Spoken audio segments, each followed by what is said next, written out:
IAS Cherukuri Sridhar వాంగ్మూలం recording. రాజధానిలో గత టీడీపీ ప్రభుత్వ అక్రమాలు వెల్లడించిన శ్రీధర్ ఆ మేరకు గతంలో కోర్టులో వాంగ్మూలం, అందుకు విరుద్ధంగా మరోసారి వాంగ్మూలం ఇవ్వాలని కూటమి ఒత్తిడి అంగీకరించిన శ్రీధర్ ఒత్తిడి తెచ్చిన సిఐడి 2 సార్లు విఫలం, 3వ ప్రయత్నంలో పంత నెగ్గించుకున్న సిఐడి మఫ్టీ పోలీసుల పహారా మధ్య రికార్డింగ్ అన్నటువంటి వార్తని హైలైట్ చేశారు. ఇకపోతే హరిత హబ్గా విశాఖ అన్నటువంటి వార్తని ఇక్కడ హైలైట్ చేశారు. మరోవైపు సర్కార్ నిర్వాహకంపై జనాగ్రహం అంటూ సమస్యలు పరిష్కరించాకే బల్క్ డ్రగ్ పార్కుకు శంకుస్థాపన చేయాలని డిమాండ్. వైఎస్ఆర్సీపీ, కాంగ్రెస్, సిపిఎం నేతల అరెస్ట్. చంద్రబాబు ప్రభుత్వ నిర్వాహకం కారణంగా విశాఖ చెన్నై ఇండస్ట్రియల్ కారిడార్ నిర్మాణం కోసం భూములు సేకరించిన గ్రామాల్లో తీవ్ర ఉద్రిక్తత నెలకొంది. రాజేపేట, చందనాడ, బోయపాడు తదితర గ్రామాల మత్స్యకారులు, మహిళలు ఆందోళన బాటపట్టారు. నిర్వాసితులకు, బాధిత రైతులకు పూర్తి స్థాయిలో నష్టపరిహారం, R&R ప్యాకేజీ పునరావాసం కల్పించకుండా బల్క్ డ్రగ్ పార్కుకు బుధవారం ప్రధాని నరేంద్ర మోడీ శంకుస్థాపన చేయించడంపై బాధిత వర్గాలు ఆగ్రహంతో రగిలిపోతున్నాయి.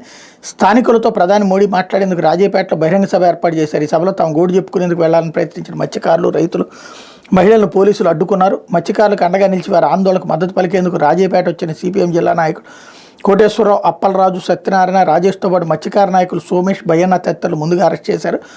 ఏపీఐసి భూములు ఇచ్చిన రైతులకు న్యాయం చేయాలని డిమాండ్ చేసిన వైఎస్ఆర్సీపీ నాయకులు, ప్రజాప్రతినిధులు బుధవారం పోలీసులు అరెస్ట్ చేశారు.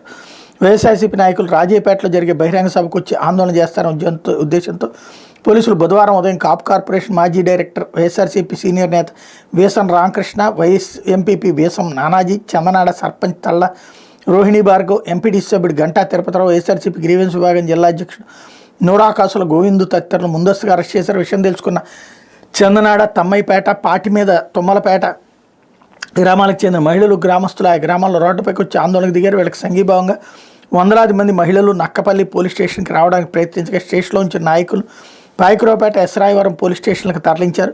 కాగా జెడ్పీటీసీ సభ్యురాలు గోసల కాసులమ్మ పోలీసులు రాజేపేటలో హౌస్ అరెస్ట్ చేశారు. మరోవైపు ప్రధాని మోడీ పర్యటన సందర్భంగా స్టీల్ ప్లాంట్ ప్రైవేటీకరణ ఆపాలని డిమాండ్ చేస్తూ యూనివర్సిటీ ప్రధాన ద్వారం వద్ద ధర్నా చేసిన యూత్ కాంగ్రెస్ నాయకులు పోలీసులు అరెస్ట్ చేశారన్నటువంటి వార్తని హైలైట్ చేశారు. ఇకపోతే